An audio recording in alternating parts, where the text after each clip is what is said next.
ರಾಜ್ಯದ ನೂತನ ಮುಖ್ಯಮಂತ್ರಿಯಾಗಿ ಅಧಿಕಾರ ಸ್ವೀಕರಿಸಿರುವ ಡಿಕೆ ಶಿವಕುಮಾರ್ ಅವರಿಗೆ ವಿಜಯನಗರ ಕ್ಷೇತ್ರದ ಶಾಸಕ ಎಚ್ಆರ್ ಗವಿಯಪ್ಪ ಅವರು ಶುಭಾಶಯಗಳನ್ನು ತಿಳಿಸಿ ಅಭಿನಂದಿಸಿದರು. ಈ ಸಂದರ್ಭದಲ್ಲಿ ಮಾತನಾಡಿದ ಗವಿಯಪ್ಪ ಅವರು, ಕಾಂಗ್ರೆಸ್ ಪಕ್ಷದ ಬೆಳವಣಿಗೆ ಹಾಗೂ ಸಂಘಟನೆಗಾಗಿ ಹಲವು ದಶಕಗಳಿಂದ ಶ್ರಮಿಸುತ್ತಾ ಬಂದಿರುವ ಡಿಕೆ ಶಿವಕುಮಾರ್ ಅವರ ನಾಯಕತ್ವಕ್ಕೆ ಇಂದು ಸೂಕ್ತ ಮಾನ್ಯತೆ ದೊರೆತಿದೆ ಎಂದು ಹೇಳಿದರು. ಪಕ್ಷದ ತತ್ವಗಳು ಮತ್ತು ನಾಯಕತ್ವದ ಮೇಲಿನ ಅವರ ಅಚಲ ನಿಷ್ಠೆ, ಹೋರಾಟದ ಮನೋಭಾವ ಹಾಗೂ ನಿರಂತರ ಪರಿಶ್ರಮವೇ ಅವರನ್ನು ರಾಜ್ಯದ ಅತ್ಯುನ್ನತ ಹುದ್ದೆಯವರೆಗೆ ಕೊಂಡೊಯ್ದಿದೆ ಎಂದು ಅಭಿಪ್ರಾಯಪಟ್ಟರು. ಜನರ ಆಶಯಗಳಿಗೆ ಸ್ಪಂದಿಸುವ ಆಡಳಿತವನ್ನು ಕಾಂಗ್ರೆಸ್ ಸರ್ಕಾರ ನೀಡುವ ಮೂಲಕ ರಾಜ್ಯದ ಸಮಗ್ರ ಅಭಿವೃದ್ಧಿಗೆ ಹೊಸ ದಿಕ್ಕು ನೀಡಲಿದೆ ಎಂಬ ವಿಶ್ವಾಸವನ್ನು ಅವರು ವ್ಯಕ್ತಪಡಿಸಿದರು. ಡಿಕೆ ಶಿವಕುಮಾರ್ ಅವರ ನೇತೃತ್ವದಲ್ಲಿ ರಾಜ್ಯ ಮತ್ತಷ್ಟು ಪ್ರಗತಿಯತ್ತ ಸಾಗಲಿದೆ ಎಂದು ಹೇಳಿದರು. ಇದೇ ವೇಳೆ ಸ್ಥಳೀಯ ಕಾಂಗ್ರೆಸ್ ಮುಖಂಡರು ಮಾತನಾಡಿ, ವಿಜಯನಗರ ಜಿಲ್ಲೆಯ ಅಭಿವೃದ್ಧಿಗೆ ಎಚ್ಆರ್ ಗವಿಯಪ್ಪ ಅವರು ನೀಡುತ್ತಿರುವ ಕೊಡುಗೆ ಗಮನಾರ್ಹವಾಗಿದೆ ಎಂದು ಮೆಚ್ಚುಗೆ ವ್ಯಕ್ತಪಡಿಸಿದರು.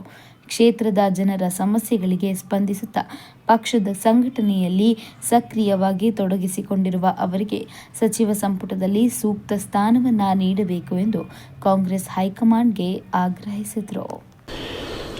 ಮೊದಲನೇದಾಗಿ ನಮ್ಮ ಡಿ ಕೆ ಶಿವಕುಮಾರ್ ಸಾಹೇಬರಿಗೆ ಇವತ್ತು KPCC ಅಧ್ಯಕ್ಷರಿಂದ ಇವತ್ತು ಮುಖ್ಯಮಂತ್ರಿ ಸ್ಥಾನಕ್ಕೆ ಅವರು ಮುಟ್ಟಿದ್ದಾರೆ. ಒಂದು ಎಲ್ಲದಕ್ಕಿಂತ ಹೆಚ್ಚು ಹೇಳಬೇಕಂದ್ರೆ ಈಗಿನ ಒಂದು ನಿಷ್ಠಾವಂತ ಕಾಂಗ್ರೆಸ್ ಕಾರ್ಯಕರ್ತ ಇದಕ್ಕೆ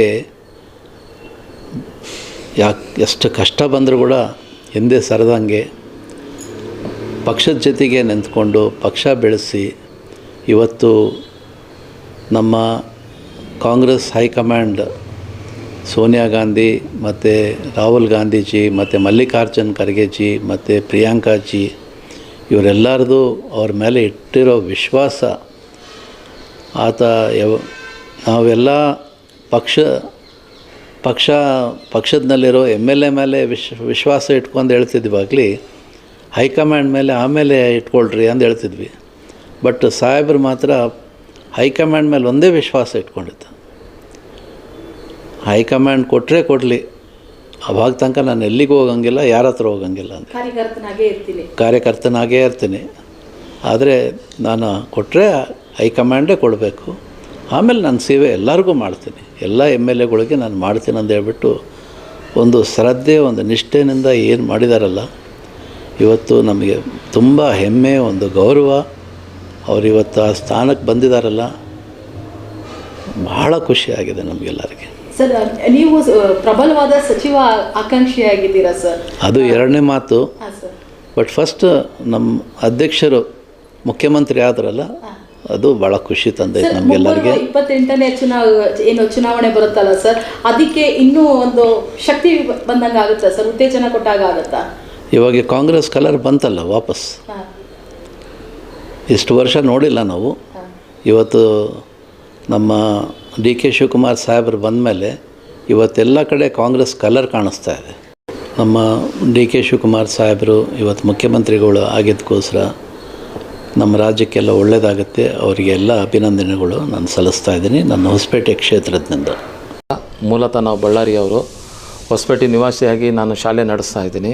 ಮಾತಾ ಕಾಲೇಜ್ ನಡೆಸ್ತಾ ಇದ್ದೀನಿ. ಸಾಹೇಬರು ನಮ್ಗೆ ಬಹಳ ಆತ್ಮೀಯರು. ಈಗ ಇತ್ತೀಚೆಗೆ ಸಾಹೇಬರು ಬಂದಾಗಿಂದ ಹೊಸಪೇಟೆಯಲ್ಲಿ ಯಾವುದೇ ರೀತಿಯಾದ ಗೊಂದಲಗಳು ಯಾವುದೂ ಇಲ್ಲ. ಡೆವಲಪ್ಮೆಂಟ್ ವಿಚಾರದಲ್ಲಿ ಮಾತಾಡಬೇಕಾದ್ರೆ ಹಂತವಾಗಿ ಯಾವುದು ಮುಂದೆ ಮಾಡಬೇಕು, ಯಾವುದು 2ನೇ ಹಂತಕ್ಕೆ ಮಾಡಬೇಕು, ಯಾವುದು 3ನೇ ಹಂತಕ್ಕೆ ಮಾಡಬೇಕು, ಇವರೇ ನೇರವಾಗಿ ಗಮನ ಹರಿಸ್ಕೊಂಡು ನೇರವಾಗಿ CM ಸಾಹೇಬ್ರ ಹತ್ರ ಕೂತ್ಕೊಂಡು ಚರ್ಚೆ ಮಾಡಿ ಇದು ನಮಗೆ ಬೇಕೇ ಬೇಕು ಅಂತ ಸಾಹೇಬರು ಮಾಡೇ ಕೊಡಬೇಕಂತ ಅವರೇ ಮಧ್ಯವರ್ತಿಗಳಿಂದ ಇಲ್ಲದೆ ಡೈರೆಕ್ಟಾಗಿ ಕೂತ್ಕೊಂಡು ಮಾತುಕತೆ ಮಾಡಿ ಎಲ್ಲ ಸಾಧನೆಗಳನ್ನು ಸಾಧಿಸಿ ತಗೊಂಬಂದು ನಮಗೆಲ್ಲ ಇವತ್ತು ನಮ್ಮ ಕ್ಷೇತ್ರವನ್ನು ಒಳ್ಳೆ ರೀತಿಯಿಂದ ಡೆವಲಪ್ಮೆಂಟ್ ಮಾಡ್ತಾ ಬಂದಿದ್ದಾರೆ.